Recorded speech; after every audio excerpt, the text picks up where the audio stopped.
Money. Is it always about money? It's been called filthy lucre, but it's more like human gravity bringing people together, because money is all about people. Today's guest is all about money. Not the money that's printed by central banks, but money that's printed by you and your neighbors and accepted by you and your neighbors. Community currencies. Economist Thomas H. Greco, Jr. left his teaching position at Rochester Institute of Technology in about 1979, and he took his time literally making money. Not the money your banker or the government would accept, but money your neighbors would accept among themselves. He's written 4 books on community currencies, and on the latest, this is the latest, The End of Money and the Future of Civilization. Toronto has one such currency, the Toronto dollar.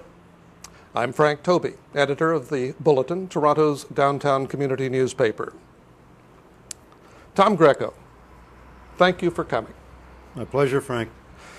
Do you think that if community currencies were more common, we might have been spared some of the disruption the investment bankers, gamblers really, would have wrought on the world economy? Well, that's an interesting question. Community currencies are counter-cyclical. Community currencies do provide some measure of protection for a local economy because they insulate but not isolate the local economy to some extent from the turbulence of the global economy. But you have to understand that the dominant monetary paradigm has been developed over a period of 300 years or more, and it is the biggest power center that the world has ever known. Money and banking have become politicized, and politics and finance go hand in hand today, not only in the United States and Canada and the developed world, but throughout the world. Every country has a central bank, and the whole purpose of a central bank is to enable 2 things. It goes back to the founding of the Bank of England in 1694. The founding of the Bank of England was set up for the purpose of enabling a banking elite to create money as banknotes and to lend them into circulation at interest. You say lend them into circulation. Lend them into circulation. That's the way banks create money. So in order to make money, to print money, they take interest for this. Basically, the way they do it is they make 2 entries on the books. Most of the money today is not in the form of banknotes, it's in the form of bank deposits. So the amount of money you have in your checking account, that's money. But that money was created when the banks made a loan to someone who needed to borrow money. The banks don't just have money sitting there in a vault waiting for you to come get it. I mean, they do have a certain amount of paper notes, but basically it's in the hands of the banking establishment to create the money. The way I put it is, money is nothing but credit. Mm-hmm. And we give our credit to the banks for free and then beg them to lend some of it back to us and pay them interest for the privilege. So this is the fundamental principle you have to understand. But back to the original story of the Bank of England. It was an arrangement made between the king, William III, mm-hmm. and William Paterson and his financier cohorts. The deal was this. William III was fighting a war against France, and wars are very expensive. There's a limit to how much a monarch can tax his subjects without creating rebellion. So Paterson came to the king with this idea. He said, we will give you the amount of money you need to fight your war if you will give us a privilege. And the privilege was for the Bank of England to create banknotes and lend them into circulation at interest. In return, the king got as much money as he needed to fight the war or to do whatever else the government wanted to do.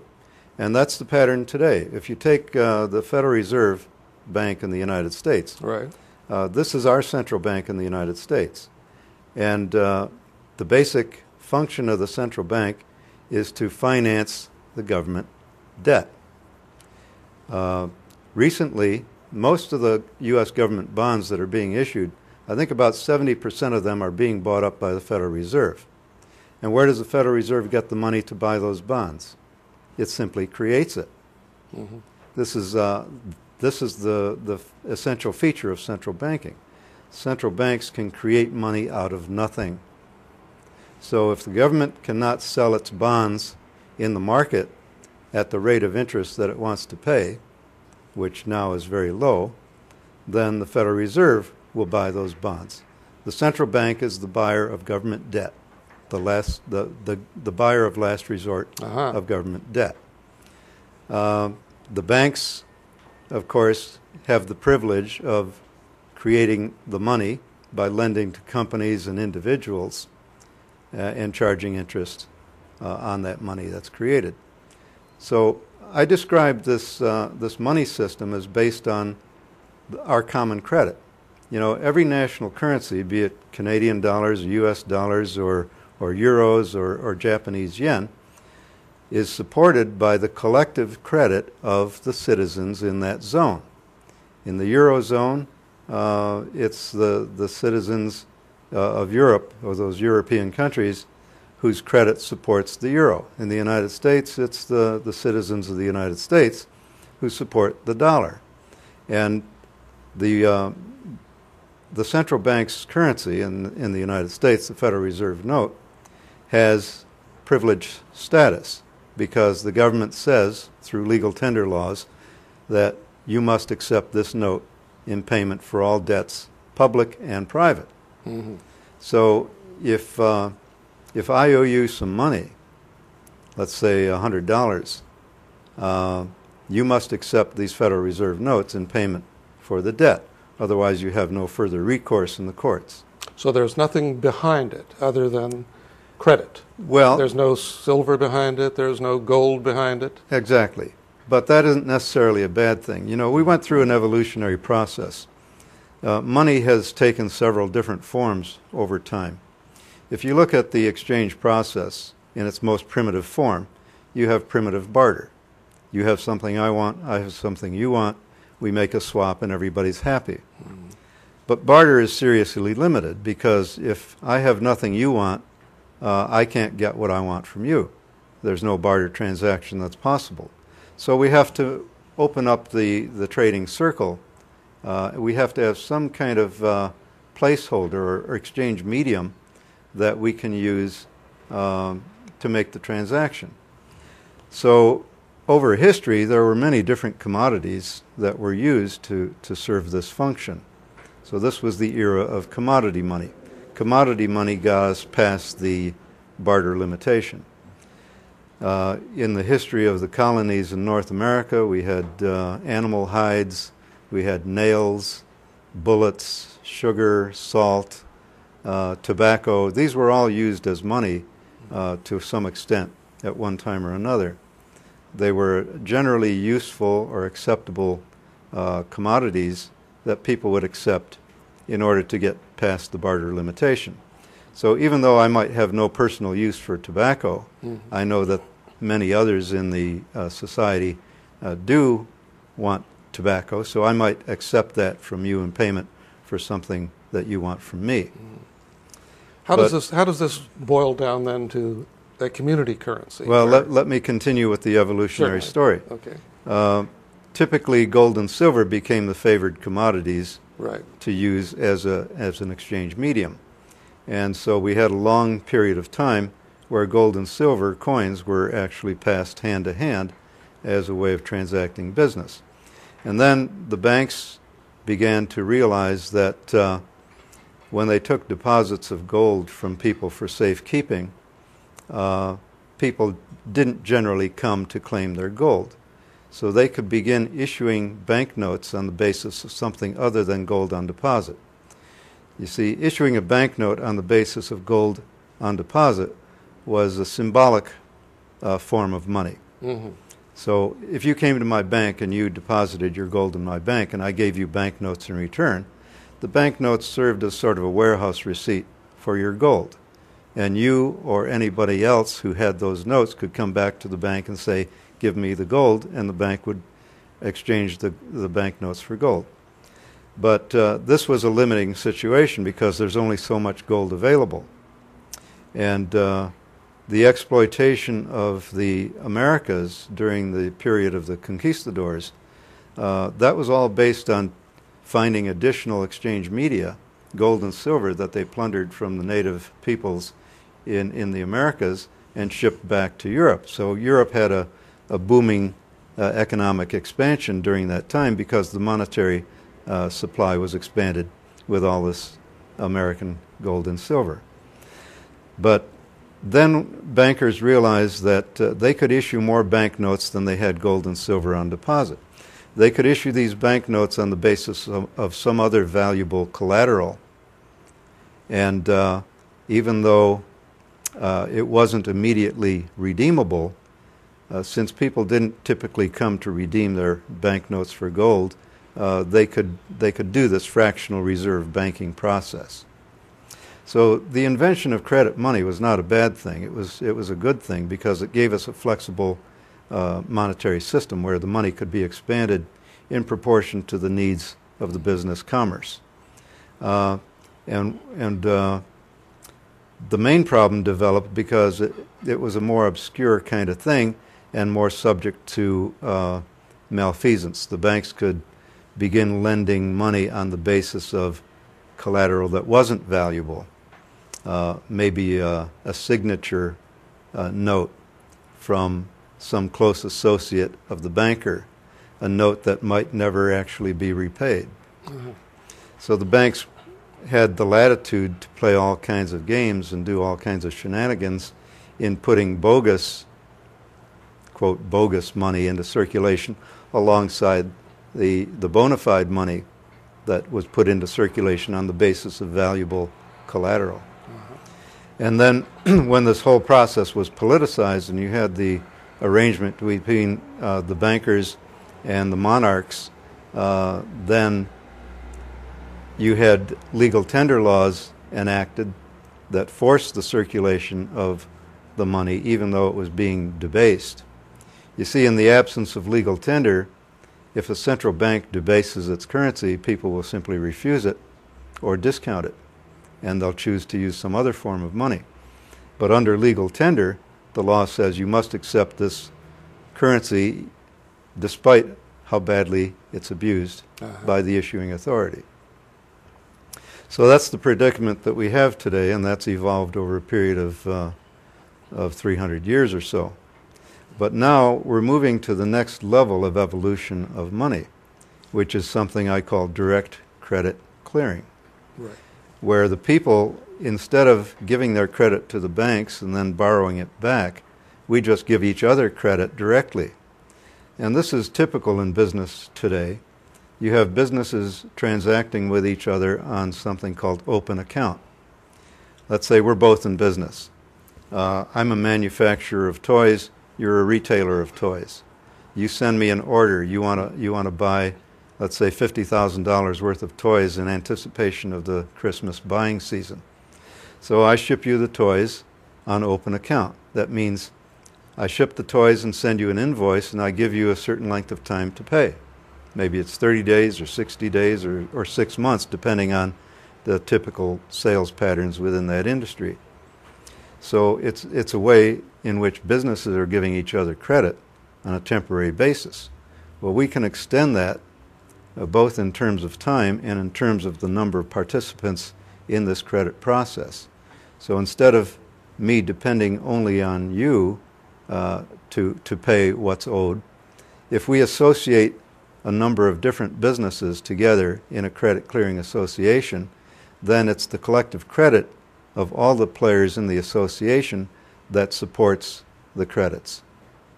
So when I get the credits from you in payment for the toys that I have shipped, then everybody in the circle is responsible for redeeming my credits for whatever I want to buy. So there may be some wood products companies, there may be some fastener companies, there may be other suppliers that I use within this circle that I can then use the credits that I get from you to pay for my supplies. Do these credits have a physical form? They may or they may not. Typically, they can be simply entries on a ledger, just like most money is an entry on a bank ledger. It's your deposit in your checking account. So in a credit clearing association, typically it's a ledger system. You have a system of debits and credits. I have an account, you have an account. When you buy something, your account is debited. That is, it goes down for the amount of the purchase. When you sell something, your account is credited. That is, the number goes up in accordance with the amount that you sold. And typically, this is all that banks do today anyway. This is their main function, is to provide credit clearing. Most people, what they sell is their services to an employer. Yes. Let's say I work for a company, let's say it's a newspaper. Let's say I'm a newspaper reporter, and the newspaper pays me once a month, and they credit my salary directly to my bank account. And then I take my checkbook or my debit card and I go shopping at Canadian Tire or Walmart or some other retailer. And when they take my card and I pay for the goods, that simply is a debit to my account. So the bank is simply serving as a record keeper here. My bank account goes up when my employer pays me, and my bank account goes down when I spend those credits on the things that I buy. So this is a major function of banking. Only in banking, you cannot have a negative balance in your account unless you have a line of credit. Yes. And the bank will say, well, if your bank account goes negative, this is a loan. But they're not really lending you anything. They're simply extending you some of the collective credit that supports the currency. And they're charging you interest. Within a credit clearing association, the lines of credit are interest-free. So we don't have this, what I call the growth imperative, built into our exchange system. And that's one of the fundamental flaws in the dominant monetary paradigm, is we have a growth imperative built into the system because of this interest burden that's placed on the money. How would you define growth imperative? All right, if you consider what banks are doing, they're creating money on the basis of interest-bearing loans. Yes. That's the only way that money gets created, is when banks make loans.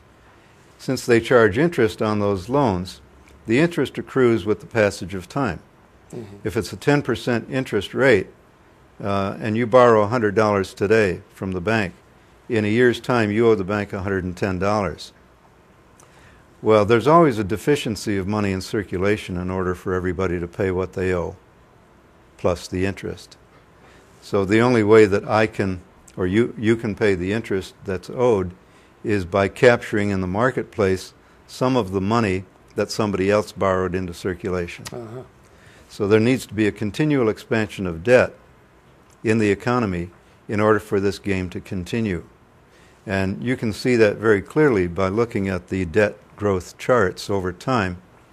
You can see that debt for all sectors has gone up exponentially. And especially in the government sector, I showed that last night in my PowerPoint slideshow. It's really kicked into high gear, and debt is shooting to the stratosphere. During this last economic bubble, the real estate bubble that we had in the United States, and I think you had it to some extent here in Canada. Much less, much less. The banks were relaxing their requirements for making mortgage loans. So the banks always have to find new ways of putting debt into the economy. Over the years, we've gone through several different manifestations of this. You know, when I went to university, there was no such thing as a student loan. Banks would not give you money to go to university to get an education. This was not a good risk. So improper commercial banking procedures, this was not the way to do banking. But over time, as I said, the system requires the expansion of debt. So somebody got the bright idea, well, okay, let's start lending money into circulation by making student loans. And the banks didn't take much risk here because they got the government to guarantee those loans. Likewise, in this latest bubble that they created on the basis of real estate, they began lending to anybody and everybody, putting new buyers into the market, which then bid up the prices of real estate. And every time the house was sold, it was sold at a higher valuation, justifying a higher amount of mortgage debt. And what happened when some of those people that borrowed money to buy houses weren't able to service their debt? Then we had the banking crisis in 2008. And what happened? The government stepped in and took over the bad debts. So ultimately, the government takes on the debts that the private sector is not able to carry. Mm-hmm. When the private sector gets all loaned up, then the government takes on this debt. And what happens when the government takes on the debt? We have inflation. The monetization of government debt is the essence of inflation. It's monetary inflation. What people typically think of inflation is a rise in the general price level. This is price inflation. So we need to make a distinction, on the one hand, between currency inflation and price inflation. Now, price inflation inevitably follows currency inflation. It may be delayed for a certain length of time by various measures, but ultimately the currency inflation results in higher prices across the board. And we're beginning to see that now. Even though we've been in the midst of a depression with high unemployment and people scrambling to get enough money to put food on the table and pay the rent, we've seen prices of basic necessities increase, namely food and fuel, food and energy. And other things have been held down by the fact that they are discretionary items. A lot of consumer goods can be, people can postpone purchases on those things. They'll buy fewer housewares, less clothing, less cosmetics, because those aren't necessities. So those prices haven't risen nearly as fast. Plus, we're in a global economy where we have players like China who have developed their own economies on the basis of exports. So they've built up huge manufacturing capability based on exporting their goods to Western markets, the United States, Canada, and Europe. In the process, they've been accumulating dollars. Instead of spending their dollar earnings, they've been buying U.S. government bonds and other dollar-denominated securities. So that has been what has made Chinese goods so cheaply available to us here in North America. Is a global economy a good thing? Not the way it's been done. The film that we saw last evening called The Economics of Happiness did an excellent job of showing the dysfunctional aspects of this globalization process. It's a globalization process that's been driven by elite interests in order to further concentrate power and wealth in the hands of a few. But it has been very detrimental to small and medium-sized businesses and the people generally. The positive aspects of globalization have been cross-cultural exchanges, international travel, people getting to know what other people around the world are experiencing. Mm-hmm. I spent a lot of time outside the United States recently in Asia, and it's very interesting to get a different perspective on things, seeing how people in Thailand live, how people in Malaysia live, Indonesia, India, and places like that. And that's been a very broadening experience for me to see how people live in those countries. It's much different from the way we live here. One marked contrast between North America and Asia, for example, is the amount of entrepreneurship that you see. Small-scale enterprise. I think I read recently that in India, 93% of the workforce is self-employed. Uh-huh. They're all petty entrepreneurs. Right. Even if it's just selling juice on a street corner or selling trinkets, In the developed world, we're accustomed to going to some large corporation and asking for a job. The banking system. Yes. Returning to that, at least briefly, before we get into world trade, there is talk about making Toronto a banking center. Would this be a good thing for Toronto? Is there a benefit to that, especially if you're bringing in some of these banksters, they're called, some of the investment bankers, as they're known, which didn't exist, I understand, prior to the expiration of the destruction of the Glass-Steagall Act in the United States. No, investment banking goes back a long time. It's the investment banking houses that have been at the top of the financial pyramid, even though they've been obscure to the ordinary person. Companies like Goldman Sachs, Lehman Brothers, Bear Stearns, these aren't actual banks in the way we think of banks. They are actually companies that manage and create financial instruments. But we needn't go into the details of that. Whether it would be good for Toronto to be a banking center, in the current paradigm, it would be good for the people that are in that sector. But in the long scheme of things, this is the past. This is what's fading away.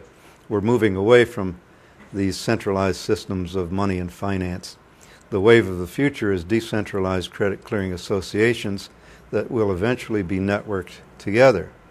Now, this looks like it's just vaguely coming into view at the moment because the powers that be seem to be so firmly entrenched. Are we talking the death of banking? I would be reluctant to predict that anytime soon. Banking will continue to function as it does. The question is, will we continue to ride along on that train? And it's up to us whether we reclaim the credit commons or continue to leave it in private hands, in the hands of an increasingly concentrated monopoly. The world has more and more billionaires. And a billionaire is 1,000 millionaires, isn't it? It's $1,000 million, yes. Yeah. Does that mean a millionaire is not as rich as he used to be? A millionaire is a piker in today's world. 5-10 million, those people aren't rich. I mean, they're comfortable middle class. But we're talking about an increasing separation between the super rich and everybody else. The middle class is being systematically destroyed. And there are several ways in which that's being done. We have, on the one hand, loss of high-paying professional jobs. This depression is not a temporary thing. This is going to be a persistent thing. So we have people losing jobs, losing incomes, or having jobs that are lower paying. We have people losing the purchasing power of their accumulated savings through inflation. We have a squeeze being put on the middle class in those ways, and also you're getting a lower return on your savings and still paying high rates of interest on your credit card debt, your mortgage debt, and so on. So, and along with that, we're seeing governments at all levels, especially in the United States, this is very apparent, at both the federal and the state levels, the social safety net is being dismantled. You have Congress wanting to cut the budget, not the military-industrial complex, but Social Security, Medicare, education, and all the things that benefit people as a whole and benefit the middle class. While at the same time, money is being lavished on the military-industrial complex. The United States is fighting wars in 2 countries and now a third in Libya. And the favored clients, like the manufacturers of weapons, the people that are high up in the military, they're doing very well because that's where the government is spending the money. Our money. Right. Free trade. How is that? Is that a good thing? We signed an agreement called NAFTA that has hurt us. We have a non-tariff deal with China where we don't charge tariffs. They might. There's a story about a journalist once asked Gandhi what he thought of Western civilization. Mm-hmm. And Gandhi's reply was, "I think it would be a good idea." And I would say the same thing about free trade. I think free trade would be a good idea. But what masquerades it as free trade is not free trade at all. Capitalists hate free markets. They try to dominate markets, both in the markets for their products and in the markets for the things that are inputs to their production. So we don't have free trade. What we have is a systematic dismantling of the protections that enable small and medium-sized enterprises to exist. The example that I gave in my lecture last night was the example of a small boat harbor. You know, is there a place for small boats? Well, I think the answer is obvious, and small boats need to be protected from the turbulence of the open sea. So typical in a small boat harbor is a breakwall or a seawall that buffers the harbor against the waves of the open sea and the storms. So what we've had with the so-called free trade, NAFTA and all the other agreements, is a dismantling of the seawalls. It's opening up markets to the big corporations, the big multinational corporations. It's like taking down the seawalls to open up every harbor to the massive ships. And that's not appropriate.